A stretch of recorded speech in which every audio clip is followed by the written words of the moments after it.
Good day, everyone. My name is Kimberly F. Crisanto, and today we will discuss how to use Google Classroom. But before that, let us first define what is Google Classroom. Google Classroom is a free, cloud based learning management system, LMS by Google, that streamlines creating, distributing, and grading assignments, allowing teachers to manage classes and communicate with students digitally, while students access materials and submit work in a paperless environment, integrating seamlessly with tools like Docs, Tribe, and Meet. So, meaning to say, Google Classroom is a helpful tool for teachers because it makes organizing and managing classes much easier. Teacher can post lessons, give assignments, and check students' work all in one place. It saves time by letting them quickly share materials and give feedback. With the help of Google Classroom, teacher can focus more on teaching and less on paperwork, making learning smoother and more connected for everyone. So now, let us move forward how to use Google Classroom. So una, punta lang kayo sa inyong Play Store. And then, search nyo Google Classroom.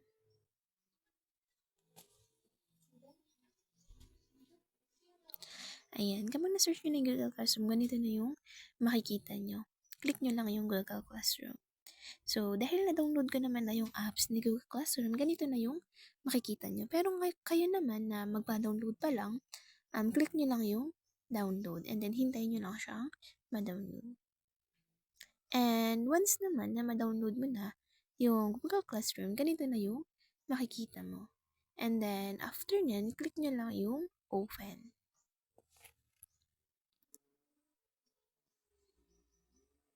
Yan. So, once maklik nyo na yung open, magdadiretso na kayo sa inyong Google Classroom apps.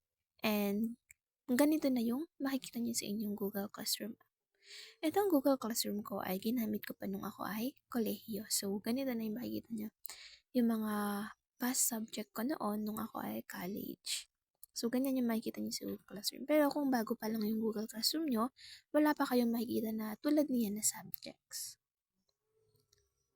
So, dito naman sa Google Classroom, yung may makita kayong plus sign, pag-click nyo lang yung join class. Ayan, pwede kayo mag-join ng class diyan sa mga binigay ng teacher ninyo, and then i-click nyo lang yung join. So, ilalagay nyo lang yung code, and then i-click nyo lang yung join sa may taas.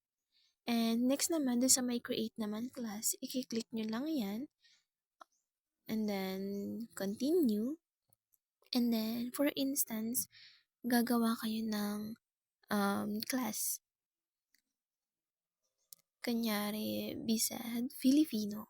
Kunyari, section mo A, and then, 6, and then subject mo ay kunyari, curriculum.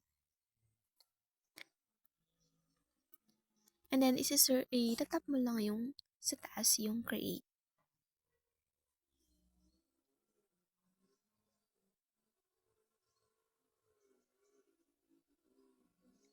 Ayan, kapag nag-create na kayo, mapupunta na kayo dito sa may ginawa nyong class. Ayan, dito naman ba na dito, pwede kayong mag-post ng announcement para sa inyong class. Pwede kayong mag-create ng announcements. Kunyari, mag-a-announce kayo ng good morning everyone.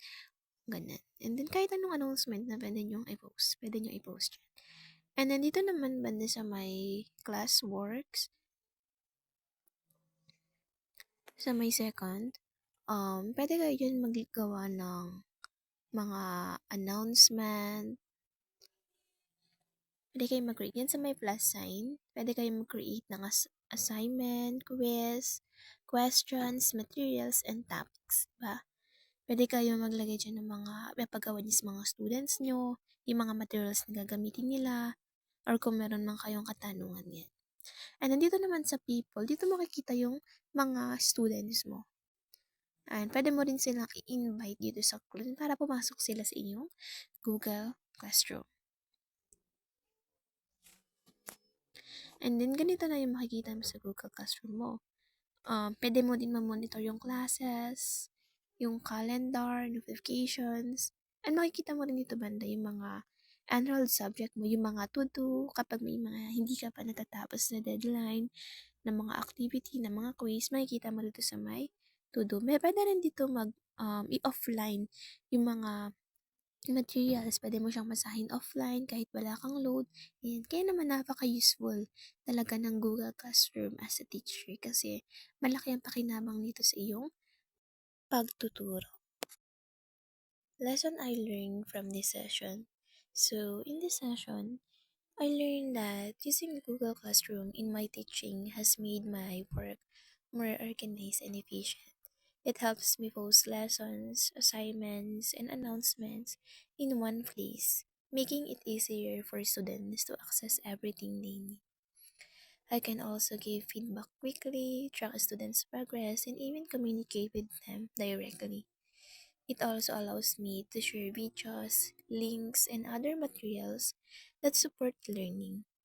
Through this experience, I've learned how important it is to be clear and consistent when giving instructions online.